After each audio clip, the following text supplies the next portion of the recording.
Hey, hey, what's going on, everyone? Welcome to another episode of Exponential Wealth. I'm your host, Aaron B. Moore. Hope everyone's doing great today, wherever you are listening to this. Today, special guest, Carly Seiff, Realtor based here in San Mateo, working up and down the peninsula.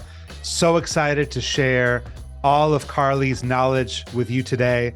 We're going to be diving into the home buying process, diving into the things that you need to know as you're considering buying and selling real estate, especially if you're considering buying a home, renting, owning, all the questions that you might have. If we don't cover them today, we want to hear from you so that we can answer them in the future. All right. Before I get started, I want to quickly introduce Carly. She has an amazing background, and you can see I'm taking this right from her Instagram profile. I want to read this to you. I couldn't say it better myself. The best real estate agents in the business have the distinction of being highly knowledgeable, and no one knows San Mateo area like Carly Seiff. Outgoing and friendly, Carly is known for her intelligence, industry savvy, warmth, and drive. A proud San Mateo native, Carly possesses unique and intimate knowledge of the peninsula, from San Bruno to Menlo Park, downtown areas with stunning culinary scenes, to hiking destinations and pristine parks. Carly knows every street, every corner, every neighborhood, making her an ideal choice for young couples and families looking to level up from their first home. So without further ado, let's hop in. Carly, great to have you on the show. Welcome. How are you today? Hey, Aaron. No, I'm delighted to be here. Thank you so much for inviting me, and thanks for that phenomenal intro. I really appreciate the shout out. I hope you guys like my new hairdo as opposed to the mug shot that you showed me there. Well, always got to update those. Well, if you're only listening, you'll have to watch the YouTube or the video clip to catch that. Fair enough. Yeah, I got to remember this is a podcast. Right. And don't thank me for the introduction. You were the one that wrote it, and it was a beautiful description of what you do and why you're passionate about being a realtor, and why I wanted to have you on the show, because clients that we work with that trust us to hand them off to amazing, excellent professionals to help them with and we'll talk about this, some of the most important decisions they can make, buying a home or selling a home, moving, stuff like that. They're in good hands working with you. And that's why I wanted to have you on the show. We have a lot of great stuff to talk about, but I wanted to give you a chance to kind of introduce yourself and tell us why you love doing what you do. Okay, great. I've been doing real estate for about 12 years now, and it's one of those things where I had to try a few things in my early 20s to kind of figure out what I wanted to do. And I thought about being a realtor for several years before I actually did it, because I was just sort of too nervous to jump in. And thank God I have a partner who pushed me a little bit at that time. It was like, give it a shot. You never know. And I decided that he was right. And you'd never know unless you tried. And I've never looked back. So I really do feel like I found my calling. I love my work every day, even when it's frustrating. And that's a really good sign. The saying is true that if you love what you do, you don't work a day in your life. And that's absolutely how I feel. So I love people. I love the community. I love the peninsula. And so it's easy. I'm involved with the people who live here every day. And that's a perfect day for me. So that's excellent. Yeah. So Carly, what I'm hearing is that when your clients have needs on the weekends, it's those are open hours for you still. Yeah, I love what I do. So no problem. But yeah, absolutely. I'm used to it. I was showing property until about 8:30 p.m. the other night. So, whatever they need. Because that's when people are available, right? They work, then they're off of work, and that's the opportunity for them. Or maybe that's the opportunity for the house to be open, so. Yeah, totally. It's you know what? I have time to run to the dry cleaner at 11 a.m. on a Wednesday, and other people don't. So it's trade-offs, right? That's right. It's all good. Yeah. Well, I know the lifestyle of a realtor because my mom has been a realtor for the last 30 years. That's right. Yeah, that's right. My dad got the, a lot of people are getting the golden handshake. They don't call it that anymore, but when my dad was around, they called it the golden handshake from his company. And he joined my mom in real estate. And man, I'm trying to get a ride somewhere as a young kid. They are on the phone. We're working on the weekends, going to open houses. I remember going to open houses as a kid. Yeah. big part of my life growing up. So I appreciate the work that you put in when we send Cool. clients your way, you take care of them. So we appreciate that. Question for you, since I have Sure. young children.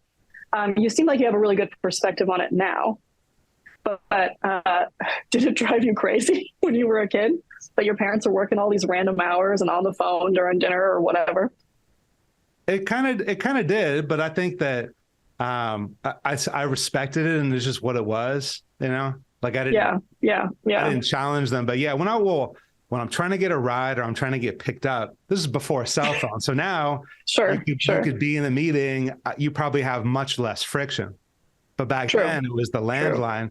So I remember my mom would be at her desk and she would just be talking and talking. I'm like, you're not even talking about real estate.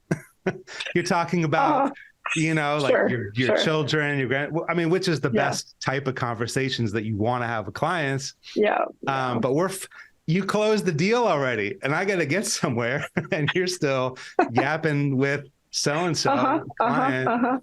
That's funny. I'd imagine that a lot of that friction has gone because of cell phones. Yeah, sure. I mean, I can certainly be on that call on the way, to pick one of my boys up or something like that. But I definitely hear it from my 5-year-old sometimes, He's like, hey, he tells you to hang up. He keeps me in check. So we keep a good balance, Nice. Yeah. Well, I think that's important to have a work-life balance. Work-life balance had me up at 3:30 this morning. Damn. What was going on? Our 1-year-old just, I don't know, teeth are coming in. It's not easy growing up as a kid, We don't remember that. But so, perspective 30,000 feet and years later, right? I'll have more perspective. But our 1-year-old was up and I'm sitting there in bed 3:30 thinking about the things that I need to do to deliver for my clients today. Right. So I just got up and I started working until 6:30 when the baby woke up again, and then I was with her. So hey, look at that. You made use of your time. Right. But then I got to have that 6:30 to next couple hours of having my coffee, making breakfast for the girls. Just playing some music and enjoying the morning, and then boom, back into the day. Right. Until. Yeah. So, okay. Well, I appreciate your positive perspective on being woken up at 3:30 a.m. I have amazing colleagues who have done the same. I don't want to name drop, even though they probably wouldn't mind, that are kind of just ahead of me, right? One particular advisor in my office has 2 kids just ahead of my 2 girls. And he goes, yeah, dude, how else are you going to get work done? So it woke my mind. I'll tell you something funny though. So my dad used to wake up at 5:30 in the morning every morning to leave for work. And that was like, the old days, right? The dad with the briefcase and the suit. At least my father, he'd march off to downtown LA where he worked for a big oil corporation. And I'm thinking to myself, wow, what a guy sacrificing. Yeah. Now that we have kids, Carly, I'm like, I would love to be up at 5 and bounce and be out. I don't have to change a diaper. I don't have to get ready for school. I don't have to put socks on.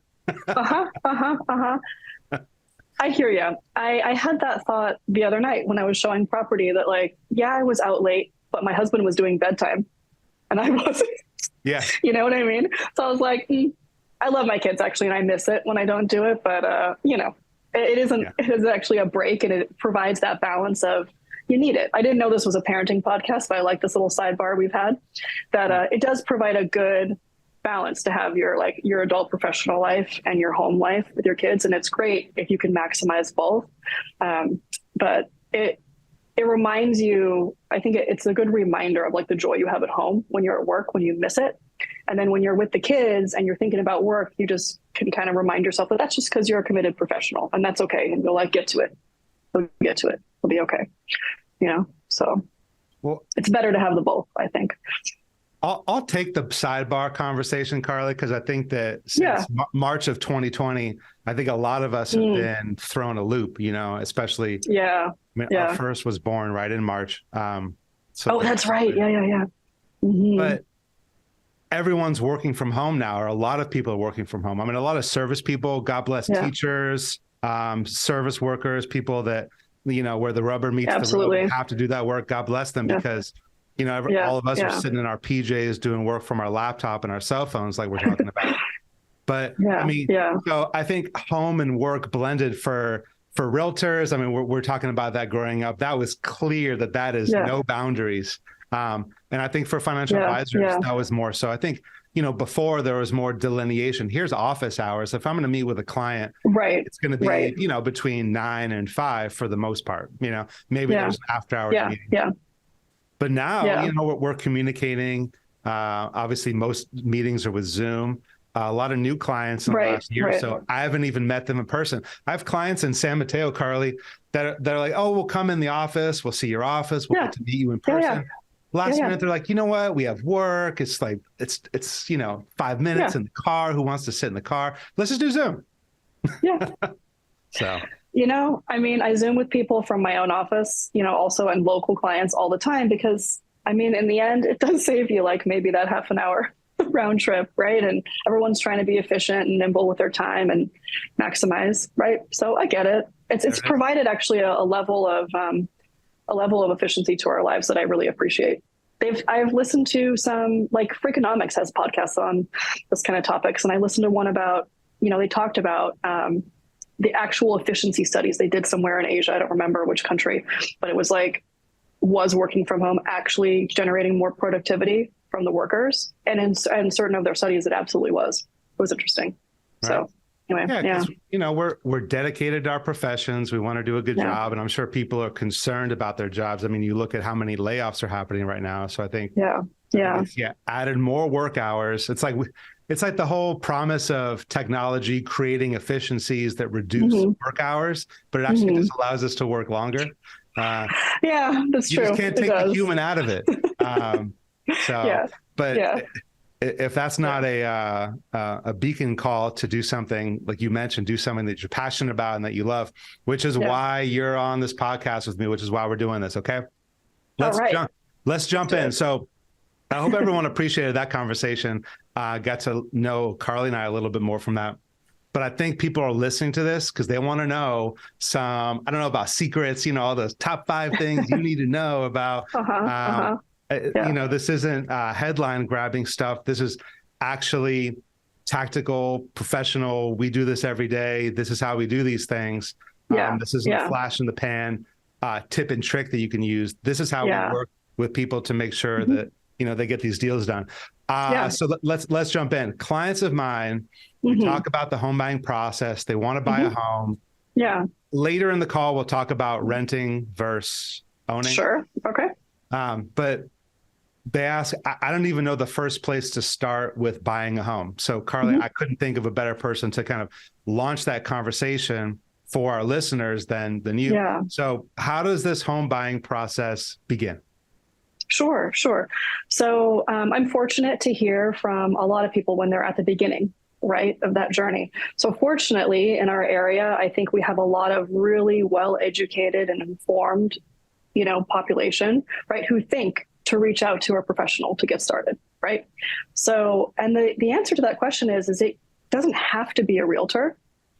Oftentimes I hear from clients who've just gotten off with their financial advisor or met with their advisor in the last week or two and decided to then reach out to an agent, which is, frankly, those clients are always the best informed because they come, having had a conversation with their advisor and knowing like, okay, how much of their down payment do they feel comfortable moving into this process as opposed to other parts of their investment plan, right? And they'll already have talked about budget, potentially like looked at a chart, right, on their own or with that advisor. So they really come well informed on where they're at with their budget. If someone doesn't have a financial advisor, and I think that they should, I may mention it, but others might feel like they don't quite have the assets yet and they're not ready for that. And that's okay too. And if they've met with me for the first time just to kind of find an intro and get their feet wet, I will usually recommend that, we have an introductory conversation and then they talk to a mortgage broker, right? A lender. Because the first thing you really got to know is, are you financially set to do it, right? You can visit open houses till the cows come home. But in order to be ready to buy, you really got to know how the finances line up. And I can help people have an idea of, okay, what does the budget for a 3-bedroom, 2-bath in this city look like, right? What's the average and what's the typical down payment? I can go over those things if you would like. Like I can definitely talk about those things, but I'll tell them, hey, let's start with the budget, start with either your financial advisor or your mortgage lender and see what they say. And then come back to me and we'll talk about what's realistic for the budget you've determined. And if that sounds good to you, we'll get going. And Carly, just so what people are listening, going to, and I'm glad you said that. That's kind of the flow that we'll send them to you or a realtor they're working with, right? And then, but that's the next person is the mortgage lender, because they need absolutely. to be, here's the word, they need to be pre-qualified. You need to pre-qualify with your income and your assets. Debt to income ratio in order to qualify for. Yeah, absolutely. Okay. Yeah, I'm not a lender, but obviously I know a lot about it from being close to that process in my work. And I know that, the typical maximum is around 43% debt to income ratio, right? Not everyone wants to max out. Most people don't, in fact, but they'll find out sort of what is their maximum qualification, and then they'll adjust the budget from there as to what makes sense for what they want to pay on a monthly basis. And the good news is that rates have been coming down a bit since the end of November. So, we're starting to look a little bit sunnier on that side. Absolutely. Yeah. I mean, it's been a tough place to be. Just as an aside, it went before you had to have, cash hand over fist in order to get into a place when interest rates, you could get like a 2.99 or a 3. Anything in that range. And then now you're essentially paying double the interest, right? You're doubling your mortgage payment. So you're priced out that way. It's been the Bay Area, especially where we live, it's been rough for a lot of people, unless you're a top income earner. But not to distract from the home buying process, but I think that, and I talk to clients about this, there's a lot that you can do. Like you mentioned, if someone doesn't necessarily have the down payment ready, well, awesome. Yeah. If you're working with a financial advisor, that's the whole point of having a plan. It's like, all right, well, here's what we have, here's what we earn, here's what we spend. So let's get a game plan together, get pre-qualified, have the realtor, get the home. The good news is that at that part of the process, when you're at the beginning, it was kind of like no harm, no foul, right? So I have a lot of introductory meetings with buyers who end up buying about 1 to 2 years from the time that we first talk, right? That is even a few sometimes, because they have that conversation with me while they're thinking about it. And it turns out that for a lot of people, they think about buying that home for a while before they actually get all of the ducks in a row to do it. And that's okay. It doesn't have to be a rush. And in fact, I think for most people, they feel stressed if that home buying process is a rush, right? Because it's a big decision. So there's absolutely nothing wrong with that. No one ever needs to feel like they have to do it tomorrow. It is honestly always better to get in the sooner that you can, right? You want to start on that property ladder earlier in your life if possible, right? I think a lot of people will sort of wait for the perfect time and maybe spend a little too much time overthinking it. That's a common problem, and I'll try to help people work through that. But in some cases, they do just actually have to get the finances lined up, and that's okay. Right. No, we have clients that like renting. I mean, look, you're not paying property tax, you're not paying insurance. We have an HOA. Let's not get started on HOAs. So I mean, there's people that can, that don't, that think the market's overpriced. You said something really interesting. Can I go back for a second? You said, sure. And this is why we have these conversations, to reveal these things. Oh, we said no hacks during this call, but I think we're going to give you a hack. No. And the hack is the property ladder. Talk to us. Yeah, absolutely. What is a property ladder? Sure. The property ladder is think about like that dream home, right? Everyone has it, and no one buys it the first time, right? I mean, no one who lives in reality buys that when it's their first home, whatever that dream is. You start somewhere. Maybe it's a condo or a townhouse, or you buy your first place, like when you're single, or, for a lot of people, it looks different. It's a practical decision. It's like, okay, I'm going to start making my investment in property. And then what do I have? 5 years from now, 7 years from now, 10 years from now, I have that property to parlay into the next one. And you move up the ladder, right? Now you're ready to get that bigger home. Maybe your family's grown, something like that. And it's time. And guess what you have? You have an asset that you can either sell to take the equity out of, to use that, as your down payment for the next property. Or, you can have that as a rental property. A lot of people do that. They keep their original first home as an investment, and they collect rental income on that. And they use that to sort of make the next bigger home a little bit more affordable on a monthly basis for them. So it really helps you make that next step. And the next one, again, helps you make that next step. And owning property and having a property to sell if you wanted to, or to rent if you wanted to, is always better than sitting on the sidelines. Okay. You heard that. Don't sit on the sidelines, folks. Mm-hmm. Even though, especially now that interest rates are coming down, so people are going to start looking, it's going to get a little tighter, and maybe some more inventory is going to come on the market. Plus, we're going to be coming into spring.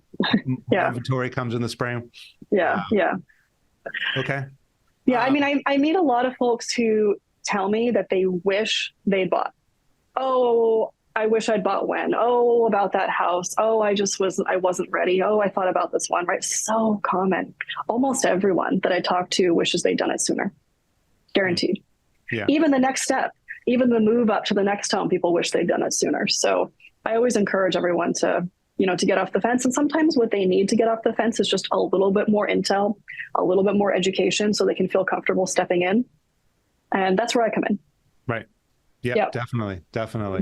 Yeah. So I can only take them so far, because I love talking about real estate. I'll help. With the different online database, you don't have to have the MLS anymore, essentially, to access the market, even though that's a great leeway into my next kind of thing, which is talking about the value that a realtor brings to the table. Yeah. I saw an article yesterday. There was I'll spare the details. Somebody got their license essentially to be their own representative on the deal. Okay, sure. Yeah. I think that's funny, but for most people, we're not going to do that. We don't have time for that. We already got done talking about kids and our jobs. Come on. That doesn't seem like a value add, but okay.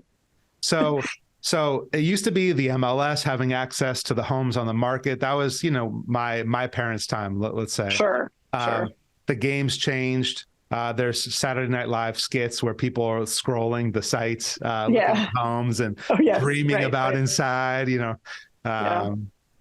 What's the value today? I could tell people, and I do share that because I have my beliefs, but in your words, what's the value that's really driving the relationship, that's driving, the value that they're getting from the relationship, and then about working with you in particular to get this dream home that they want. Right. So I do find that you can browse on Redfin and Zillow and all these types of sites all day.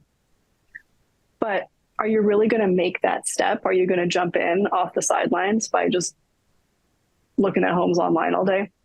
Highly unlikely, right? So you really got to jump in and get your feet wet if you actually want to get started. Sure. And yes, technically, you could find a home online that you think that you like, and you could make an offer on it without ever seeing it. And a robotic agent through one of these companies could type the offer for you. And that could happen. But will you feel really confident in the decision that you're making? Very frequently, the answer is no, right? People will be like, well, I bought this place because I just felt like I had to do it, or, I needed something and it seemed better than the other ones, but I didn't even really go check it out until my offer was already accepted, right? I'll hear those stories of people who maybe used an online broker in the past. Wow.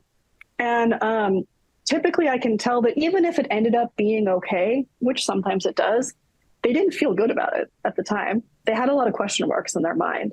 And the ultimate thing is that if you have a realtor on your side, you feel calmer, you feel a lot more confident in your decision, you're getting an education, and you can be informed about how you could best be spending your money, right?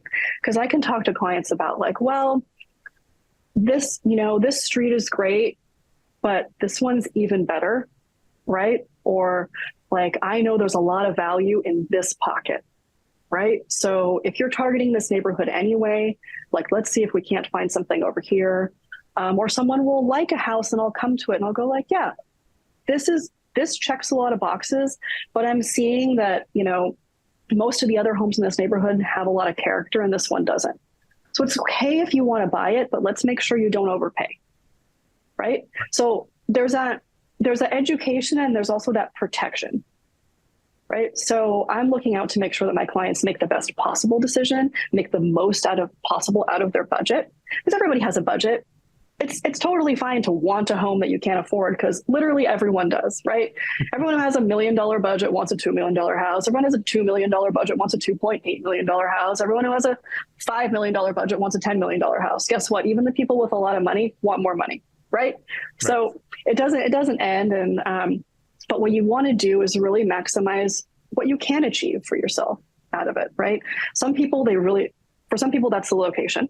For some people, it's the amount of square footage. For some people, it's the school district, right? So I help the client distill down what is the most important to them so we can focus and prioritize. And I think you mentioned a real clear, I mean, it was crystal clear in your example. You said you could go online and press a button and make an offer online and have some, have chat GPT type up the offer for you now, Sure. Even, right? But they're not going to, I've purchased 2 different places and you get nervous. You start shaking. It's like the scariest thing. And then you make the offer and then you're like, are they going to accept it? Right. Yeah. And this is even after getting pre-qualified. I mean, that's really the first thing, getting pre-qualified is your budget. Yeah. You're thinking about the new payment. So it's scary. And I think that's something that, so you're helping folks move the needle on that, which I love. That's what I'm doing with planning. People are like, oh, I should save for retirement. Oh, I should protect my family. Oh, I should do this and that. I'm like, okay, that makes sense. Let's get a plan together and do it. So we're together on that. But then the part about pushing the offer, you are delivering an offer to another human being, to another realtor, right? So it's your skill, your acumen to be able to present the offer, know what the price is going to be, and I think you made a great point. Like, hey, let's not overpay for something. Yeah, that's really important too. I tell my clients this happened to me, is that you don't need like the market to be on your side. You just need to find the one home at the right place at the right time that's on the market, when you're ready, when luck and opportunity meet, and then boom, you're there. And then you have the realtor, you have your team. Together. You're ready. Right? You got to be ready. Luck will not find you if you're not ready, right? That's the thing. So, and I've had clients buy homes quickly, right? Like, say they've been looking, maybe they've made an offer or 2 that haven't worked out, someone overbid them or something like that, right? That'll happen. Although, to be honest, like, I think I inform my clients really well. Maybe I put a lot of education at the forefront, is that majority of my clients buy a home within their first 1 or 2 offers, right? Well, because I don't mess around. We don't just like throw stuff at the wall hoping it sticks. There's strategy to this, right? There's priority, there's strategy. We really target the property when they're ready for it. So that's an aside, but I've had folks where, like, we mulled over different disclosure packages, different properties. They like hemmed and hawed over different offers over the course of a few months.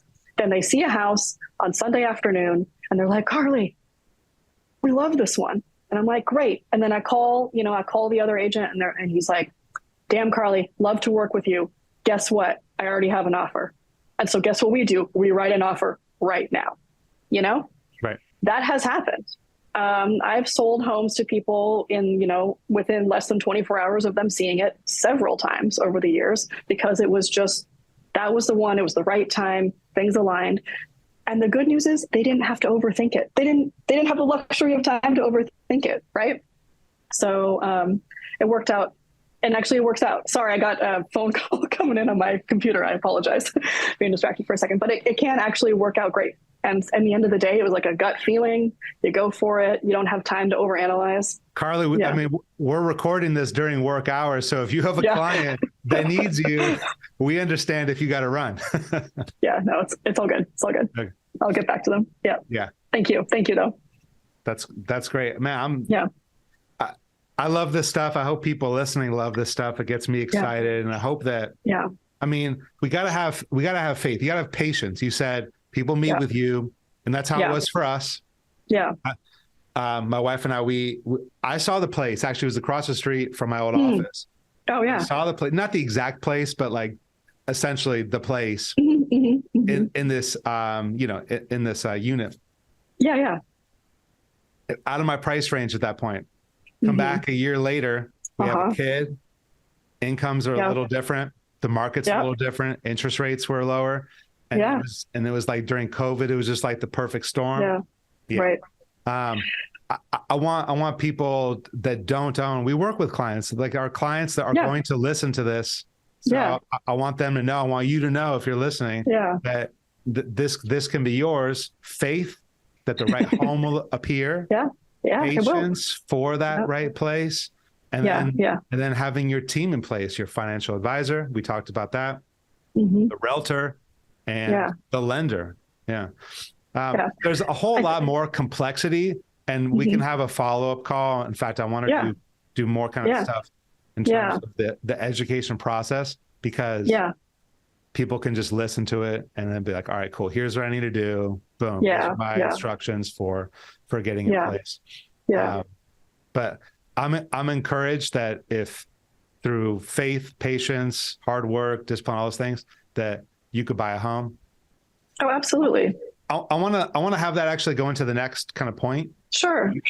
We might as well talk about it. Because we run models, financial planning models every day, renting versus owning.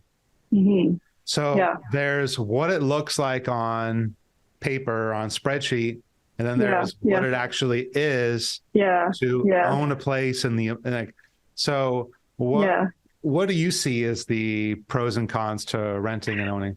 Sure. So obviously, renting is simple, right? You know exactly what your cost is every month, right? Of course, if you're looking to rent for the long term, you've got to factor in rent increases over time, right? That's going to happen. But you don't really need to budget for major, upgrades, expenses, right? Maintenance costs, things like that. I understand why some people will go that way, but you're losing out on all of the pros, right? And so with ownership, first of all, it's your own property, right? So you get all of that like pride of ownership. You get to customize it just the way that you want, right? You don't have to worry about making decisions about aesthetics or painting or, upgrades that your landlord may or may not approve of, right? There's just that hard to put your finger on benefit about making it your own, right? First of all. But really, at the end of the day, that's an asset. When you're renting, that money is just leaving your bank account every month. And the money that leaves your bank account to pay your mortgage is actually going into something that appreciates over time, right? And so your money is kind of going back into a bank that you're holding for yourself. That's the way that I like to look at it, is like, this property is going to be an asset to me at some point. Either I'm going to sell it to parlay it to my next property, or I'm going to keep it and I'm going to pass it on to my kids, or I'm going to rent it for a long time and parlay it into a different investment property, right? And buy a duplex, right? And you can't do any of those things if you don't own it in the first place. So I think about it for the future benefit, for setting down roots, for making it your own, for the future, benefit, the appreciation of that asset. And I'm really practical with people. If I meet someone who's a tech employee, they're like new to this area, they're like, I want to buy. I'm like, great. But frequently, if they're coming from another area, the price shock is like intense, right? Because we live in basically the most expensive area in the country and one of the top 5 in the world, right? Okay.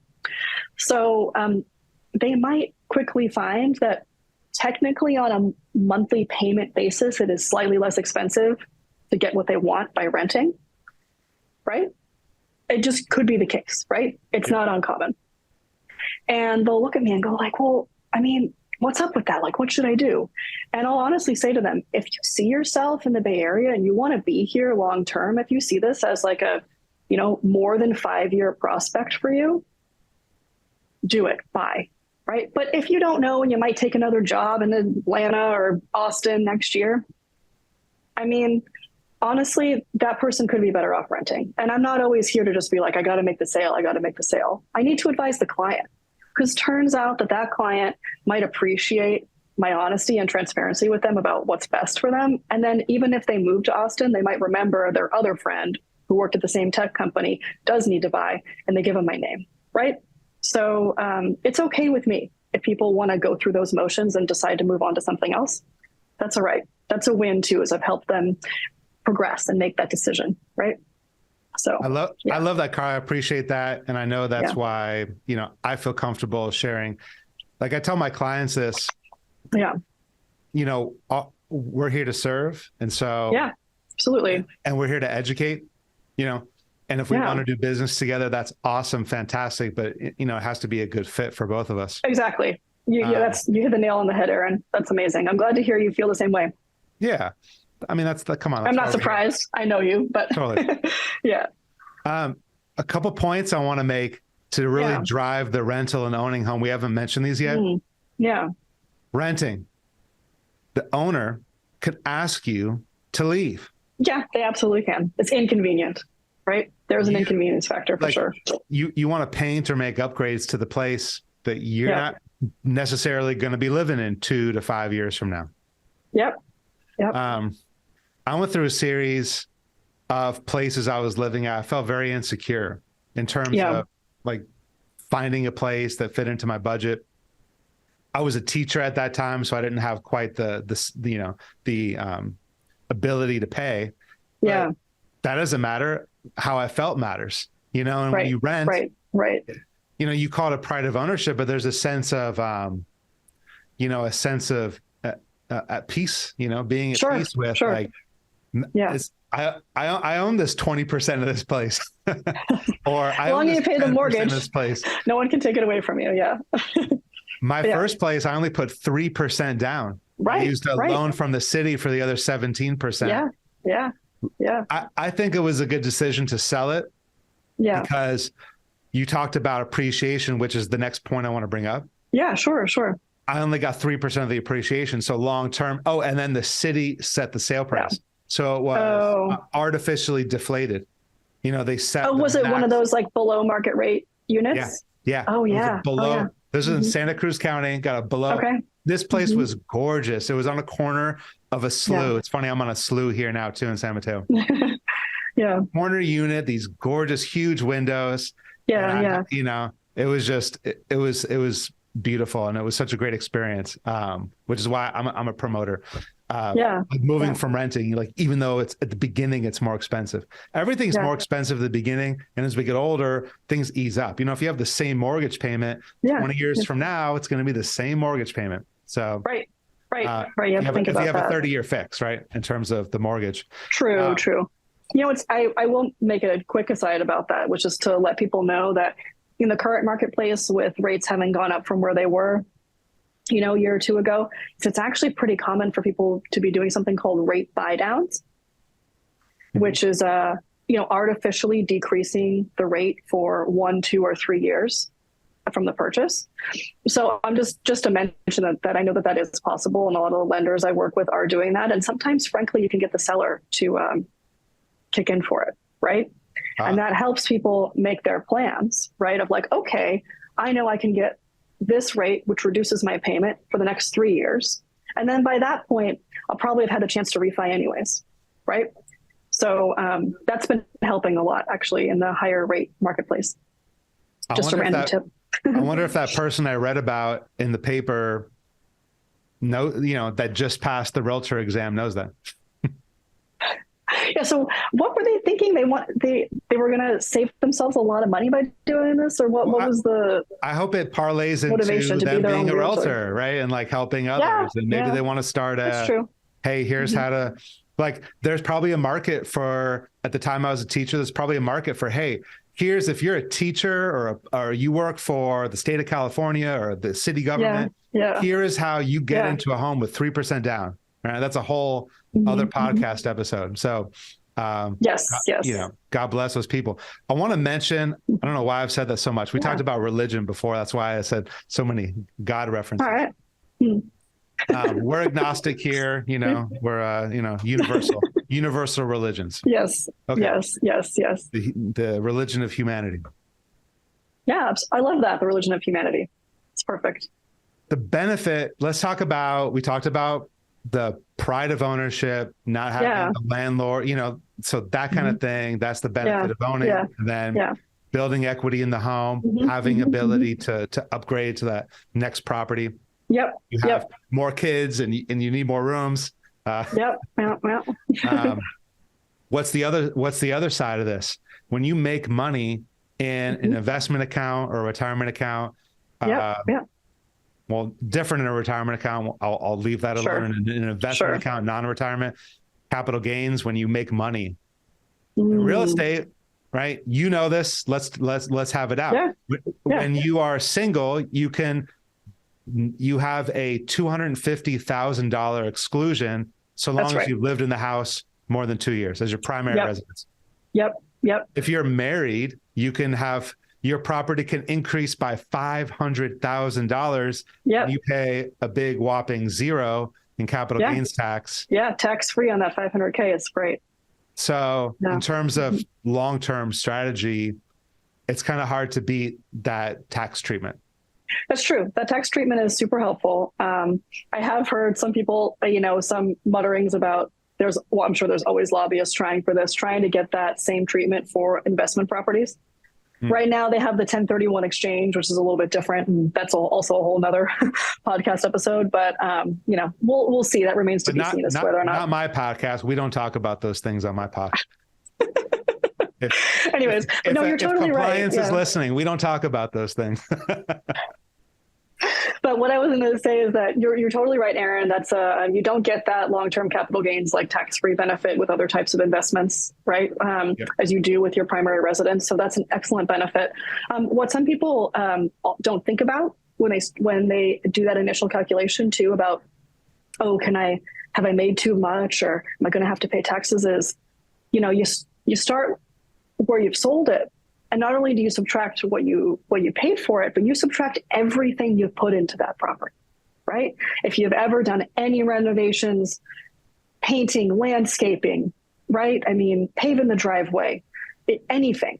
Literally, if you kept your receipts and kept track, you could charge every single light bulb you ever changed, right? Wrenches you bought to fix something, right? It adds up when you're a homeowner. And then you can also subtract any fees, right? The realtor fees, transfer taxes, staging you paid, all of these things that you paid to sell it, right? So for a lot of people, bringing that sort of visible to the tax man profit of 500K down to that 500K or 250K or less is easier than you might think, right? In a legitimate way, right? Because we're supposed to track all these expenses. So like, for instance, I'll give a personal example and I will just put it out there because I know these details. In 2021, my husband and I sold our first home and moved up to the next home. And we had paid about 500K for that home initially. And we ended up selling it for almost 1.7 million. And in the end of the day, but we had remodeled it, right?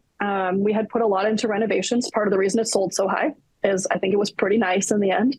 But I was really proud actually, because it was literally the highest price per square foot ever sold on the east side of San Mateo when I sold it. Nice. So like as a realtor, you always want that for your clients, but I was my own favorite client. So that was pretty exciting. But at the end of the day, I think that we paid capital gains on about 200,000. Wow. Right. So, we did pay some taxes, but nothing compared to, the gain was worth it.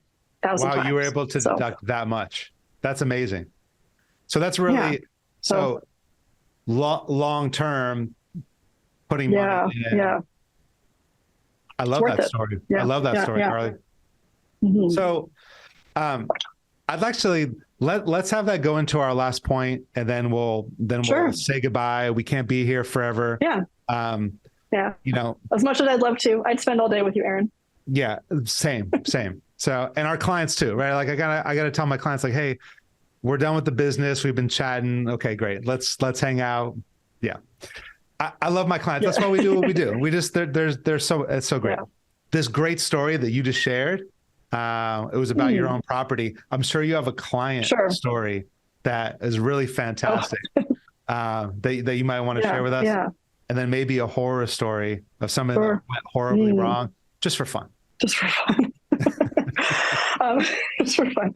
Well, just to what to avoid. Yeah, maybe that one. A horrible story. Like if you could avoid this, because here's what happened. Please avoid this. Please do not do this.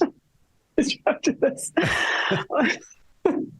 Well, I will say that when you walk up to a property and the agent who's representing the seller, the listing agent, has put up any kind of a sign, like a paper sign or something printed out, not the for sale sign, probably look at it, right? Because 90% of the time it says take off your shoes. Okay, fine. And that's actually a whole other thing. Realtors, we have this whole like liability thing about that, because if you've asked someone to take off your shoes and then they fall, it's a thing. But that's a common sign. Okay. But the sign might say, do not open the back sliding door. It might say, do not go on the rear deck. It might say, do not use the side entry stairs. Okay. And they've probably put this sign up again. And so like as agents, we will, notice it, right, and point it out to people. But I think a lot of people like walk into properties and just kind of like look around, because I have had a client ignore that, and she was okay, but she like slipped down a set of stairs that were not supposed to be walked on, right? And that was one of the scariest moments I went through, was like worrying, right, that she was okay. So because sometimes a property is a fixer-upper. Sometimes it needs some work, and they've decided to, instead of addressing these things, put it on the market as is, right? I was going to say that's the other sort of like, which are not horror stories, because injuries are pretty uncommon, is I oftentimes just see really funky, dunky houses, right?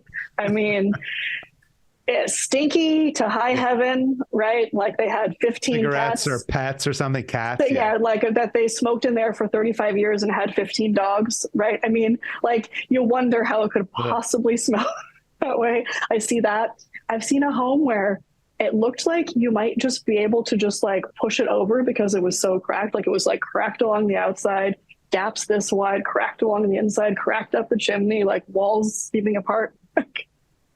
I mean, that's lot value at that point, right? Right. It's almost like they should have just torn it down and offered this vacant land. So I've seen all kind of gamut of that. But, there's also the right buyer for that kind of stuff too, right? So it doesn't have to be a horror story of like, you're never going to get into that property by accident. No one's going to walk up.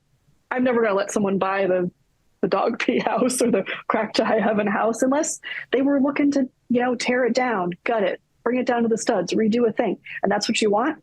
Great. Perfect opportunity, because it's not for your average Joe, not for your typical home buyer, right? Right. So I see those things all the time. Well, yeah. Actually, and this will leak, I forgot I wanted to talk about your favorite local city ordinances. So this kind of leads into our final, your favorite and worst local city ordinance. Okay. This leads into the sexiest possible topic. Yes. Yes. Actually, we have a mutual friend, and I'd heard this before, but he the couple really took advantage of this. Mm-hmm. There are city ordinances where you can only build so far in a lot. Yes. But if it's an older home, like the one with cracks this big, if it has the structure, maybe you could keep the home, right? But essentially build around the dilapidation so that you have the wide home on the narrow property, which is very common around the whole. Yeah, absolutely. Yeah, no, that's a good one to take advantage of. Your architect or designer will help you figure that out, but there are ways to work within, the city codes to be sure that you can sort of keep a nicely grandfathered in, setback or something of that nature, for sure. Yeah. It also helps if you know someone on the planning commission. Well, that too, right? But we have some fun. We have like really lovely local ordinances. Like most cities on the peninsula have heritage tree protections, right? And I love that because mature trees add value. right? I'm not going to sit here and tell you it's 10,000 or 30,000 or 50,000. It depends on the neighborhood and the lot size and all those kinds of things. But I will tell you that, 9.99 times out of 10, you offer the same house next door to each other, to the same buyers. The one with the big tree in front will be worth a lot more money to 99% of those people, right? Something about it commands value. I remember many times showing homes where the backyard has kind of been cleared, sort of like empty. So it's a blank slate. You can plant trees, you can landscaping, you can start to grow vines. But oftentimes people will be like, oh, like, I don't know what it is, but I still like this backyard, right?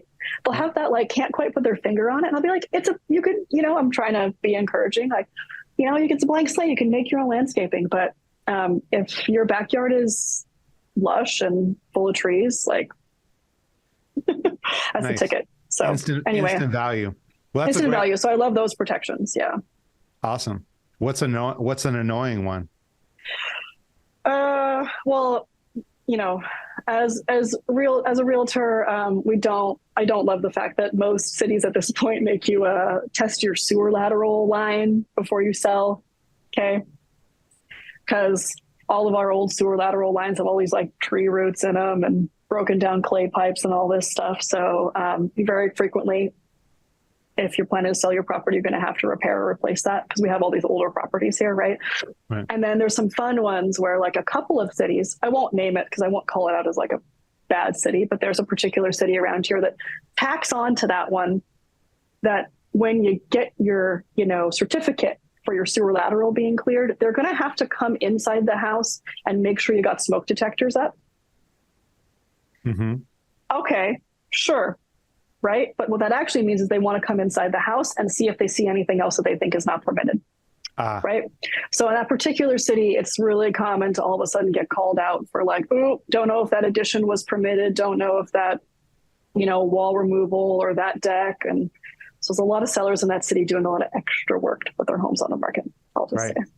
Yeah. Well, actually, I haven't even thought about this, this couple in years. I think this is back in 2017. Yeah. Probably in the same city. The home was large. They had done some additions. I think it was probably 1,300 square feet. Okay. But they could only claim 900 square feet as, right? It's probably the same. Right. On the city. record books, sure. Yeah. Yeah.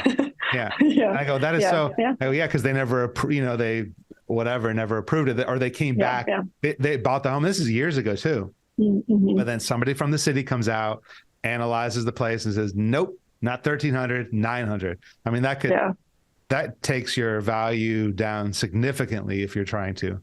Well, see, that's a reason that you should work with a realtor. I'll just say, is at the forefront. So you make sure that when you're a buyer, you're not being, lied to about that, right? Because you could buy something online, or you walk into the open house and just use whatever agent is standing there, and no one's job then is to inform you, right? No one's skin in the game is to make sure that you are educated and feel good about what you're doing. They're just doing the paperwork, right? And a lot of times people will advertise more square footage than they legitimately have. And the last thing, you can go into it eyes wide open. If you go into it knowing hey, okay, I'm getting 1,500, even though it says 1,100 on the records, and I'm okay with the fact that it's not permitted because I'm getting that bonus, right? Fine. Maybe you're going to legitimize it later, because you can have the city out with eyes wide open and say, hey, what do I need to do to make this up to code to get credit for this? Yeah. It might only be that you need to install an extra heater for that space, or add electrical every, 6 feet or whatever their, codes are. It might not be that bad. You never know. So there are some people that will be a strategic play, but I've had people in the past be shocked when I tell them, I'm yeah, we're analyzing everything, trying to figure out what to offer for the house. And I'll go that they told you 2,200. I know that's what it says on the ad, but just so you understand, the public record states 17. And they're but what's the right answer? And I'm how big is the house? Right? And I go, well, what happened is very likely someone enclosed some kind of added an addition or enclosed a garage, an old garage or a basement, and added some space that wasn't originally part of the house, right? Mm-hmm. So I explain it to them, and then they start to feel, then they start to be informed about the process, and they can make their pricing choice, their offer price, based on all of the information as opposed to only some of the information. Again, that's number one reason to work with people that you really know and trust. Yeah. So, I'll mention one final thing, not just the square footage, but the disclosure documents. I mean, I was thinking of your clients, the ones that put an offer down in 24 hours. I don't know if you had time to read the disclosures, but yeah, I mean, most of them are kind of ridiculous. It's stuff that it's like, really, come on. We had a bunch of disclosures in our place, like the deck was rotted out in front. Yep. So, but we kind of knew, you kind of bounced on it. You're like, man, this is going to crack at any moment. And I had termite rot and stuff like that. Sure. 6 months of HOA to get it approved, 6 to 8 months, I think, somewhere in that time range to get it approved for us to replace the deck. To fix it. Yeah. But a lot of the other but you knew about it, right? Totally. And then the other stuff was like, okay, there's some, you have to like open the dryer vent. You have to seal some ducts on the eaves of the home, like some really basic stuff. But my buddy bought a place out in Riverside, a huge ranch, and cockroaches, asbestos, and he's working on this place himself. He's an engineer, and he's got a lot of skill himself, so he's doing all this stuff. He goes, man, I had to hire a crew because this stuff didn't come through on the disclosures. And here I am. Yeah. All it took was just one hammer through the wall, and we hear scurrying sounds, and we start looking at all this stuff, and it was a mess. Wow. Yeah. But you look at the house now, and for him, it's worth it. I mean, he has this commanding view of the Los Angeles mountains, the slope down like into the valley, and then a gorgeous home that he's able to to really grow into with his growing. Oh, that's family. Amazing. Well, hey, so cockroaches and all, right? See, that's the other thing that I always want to remind people about is like, it's less glamorous than you want it to be. There's all these beautiful pictures online, but at the end of the day, like, it's a practical choice, right? It's the space you need for your life, your family, whoever's in your household. It's the budget you have. It's the investment choice, right? Like, it's far more practical than that. And it feels good. You move forward. Even if there's termites, you tent for that later. It's like, I think that sometimes if people get that big disclosure package, they feel like overwhelmed by it. They're like, I can't read 500 pages before I buy the house. And someone who's advising you, like a professional realtor, is always going to help you distill that down and focus on like what's actually important, so that you can move forward. Yeah. I'm glad that you knew that, had that advice, like, were able to parse that stuff for yourself, so you weren't surprised by your deck. Right. Yeah. Well, it's before we had our professional relationship. So I had it's all good. I had another. Right. So that's how it is. There's other financial advisors. There's actually a lot of realtors, a lot of advisors, and just find someone that's professional that you click with, that can deliver for you. And you like working with, so, but that's the value. At the end of the day, we got to deliver for our clients. You got to deliver the deal in a timely manner that make it look, if the sellers are going to have a whole stack, or if you're selling, you're going to have a whole bunch of offers to buy. You got to know which one to go with and how to write it up. So. Yeah, absolutely. Yeah. You know quite a bit about this process. You sure you're not sidelining? Yeah. The realtor. I told you I'm like this with my like the face plant emoji. I'm like this is as like a preteen, with my mom on the freaking phone. That's true. You know a lot from your parents. That makes sense. I'm trying to get to my sports game or whatever. I'm trying to hang out with my friends. And they're rapping about like the Lakers or something, or or about traveling somewhere or some art show, whatever stuff that we talk to our clients about now. I just don't do it when someone's waiting to get a ride. So, Mom, I love you. I've met your mom. She's amazing. Yeah. I appreciate that.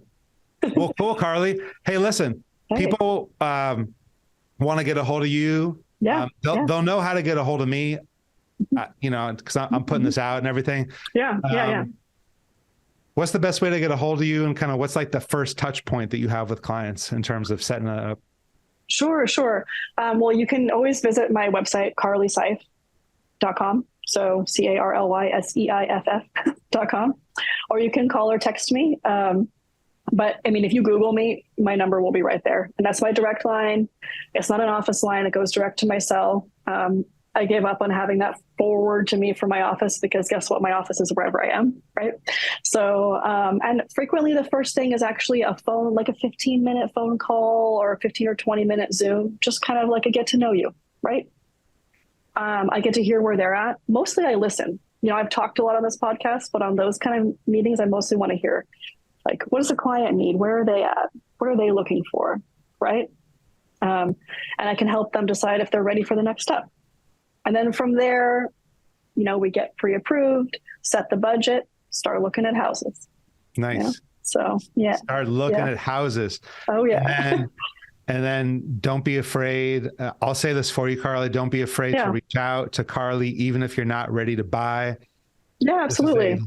We take a long-term view in terms of working with our clients. So if you're a client of mine and you're listening to this, reach out to Carly. She's there for you to have that conversation, to learn more about the home buying process and about how close are you to placing and not getting pre-approved and placing that offer. And absolutely. From personal experience, it is some of the most exciting moments. It's the most nerve-wracking moments of your life. And it's you fun. live it every day for your clients. And I commend you for the work that you do because whew, it is it's a lot. It's a lot. So I know that you do great work, and the people that work with you love working with you and have a great experience. And my clients that I've sent to you have said nothing but great things about working with you. So hey, you're so kind. Thank you very much, Aaron. I really appreciate that. Yeah, for the shout out. So I appreciate. I have a sorry. Go ahead. So I appreciate having you on. Thank you so much for taking the time to be here today. Yeah, you're welcome. You're welcome. Yeah. Thank you too, Aaron. I look forward to grabbing coffee soon. Carly, thank you so much for being a guest of our show today. I want everyone to know that me, your host, Aaron Moore, is a registered representative with and securities and advisory services offered through LPL Financial, a registered investment advisory member FINRA SIPC. Our guest on today's show and their company are not affiliated with Sagecrest Financial nor LPL Financial.